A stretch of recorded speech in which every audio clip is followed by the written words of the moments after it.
Alors maintenant qu'on a vu les dynamiques de forme, on va voir les options de diffusion. Alors la diffusion, ça permet d'éparpiller notre pinceau sur une plus grande surface. Donc là, vous voyez que pour l'instant, quand je dessine, eh bien, mon trait se fait exactement en dessous de mon curseur.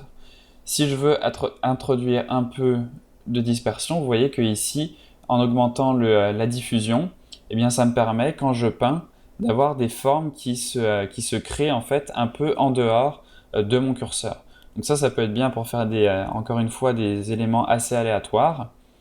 Et donc là, vous voyez qu'on n'a plus un trait exactement linéaire, parfait. On a vraiment quelque chose de beaucoup plus éparpillé. On peut ici augmenter le nombre. Donc là, plus on va augmenter le nombre, plus on va avoir de formes éparpillées le long de notre tracé.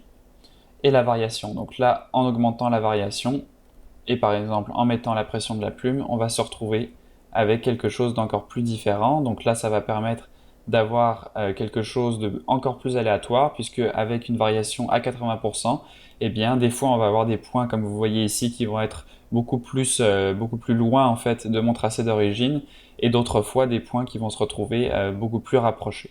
Donc là encore, tous ces curseurs ici nous permettent d'introduire des valeurs qui modifient de façon aléatoire notre tracé. Donc là, je vais remettre toutes ces options à désactiver et on va aller voir les options de texture. Alors, les options de texture, c'est quelque chose de très intéressant pour ajouter encore une fois un peu de vie à notre pinceau et à s'éloigner en fait de la forme très graphique comme on a ici et donc de se rapprocher de quelque chose de plus proche du digital painting. Donc là, vous voyez qu'on a par défaut des formes prédéfinies, des textures prédéfinies. On va pouvoir en charger d'autres. Donc là, par exemple, si je clique sur surface artistique, je vais cliquer sur OK pour remplacer toutes les faces que j'ai ici. Vous voyez qu'on se retrouve avec d'autres motifs prédéfinis. Vous pouvez aussi charger vos motifs, les enregistrer, les remplacer, etc. Donc ça, c'est très similaire à ce qu'on a vu dans le panneau en fait du pinceau ici. Quand on cliquait sur la petite icône, on a vraiment les mêmes options. On peut aussi créer un nouveau motif. Donc là, si je clique sur un nouveau motif, je vais pouvoir créer un nouveau motif à partir d'une forme existante.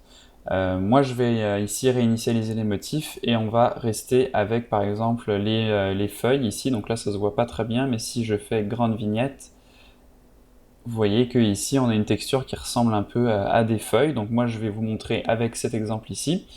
Donc quand on commence à peindre ici, vous voyez qu'il n'y a pas grand chose qui se passe. Si on zoome un peu, on se rend compte rapidement qu'on a nos bords ici qui sont légèrement différents que si je désactive l'aspect de texture ici. Vous voyez que là on a quelque chose de plus doux sans la texture d'activer et là on a quelque chose d'un peu plus cassé. Donc la texture ici avec un pinceau à 100% d'opacité et avec une dureté à 100% n'est pas très visible. Mais par exemple, en réduisant la dureté, vous allez voir qu'on commence à introduire dans les bords de notre pinceau la texture qu'on a choisie ici. Donc là, cette fois-ci, si je repeins, vous voyez que vu qu'on a un dégradé ici dans les bords de notre pinceau, donc là, si je désactive la texture et que je fais un trait, vous voyez ici, on a un dégradé entre le noir au centre et le blanc à l'extérieur, et bien c'est à l'intérieur de ce dégradé ici que notre texture va se retrouver. Donc ça nous permet vraiment de faire des effets assez intéressants. Encore plus si je réduis l'opacité ici, vous allez voir qu'on va se retrouver avec des textures qui deviennent très rapidement riches, juste avec quelques coups de pinceau comme ceci. Donc je vais désactiver les options de transfert ici et vous allez voir que le mode ici pour l'instant est mis sur hauteur et on a différents modes d'incrustation ici qu'on peut choisir. Donc un qui est intéressant, c'est par exemple le mode produit et là vous allez voir que cette fois-ci notre forme va se retrouver aussi à l'intérieur de notre pinceau. Donc avant on l'avait uniquement sur les bords, en passant le mode ici en produit on retrouve notre forme à l'intérieur. Donc c'est assez intéressant pour texturer certaines parties d'une image par exemple.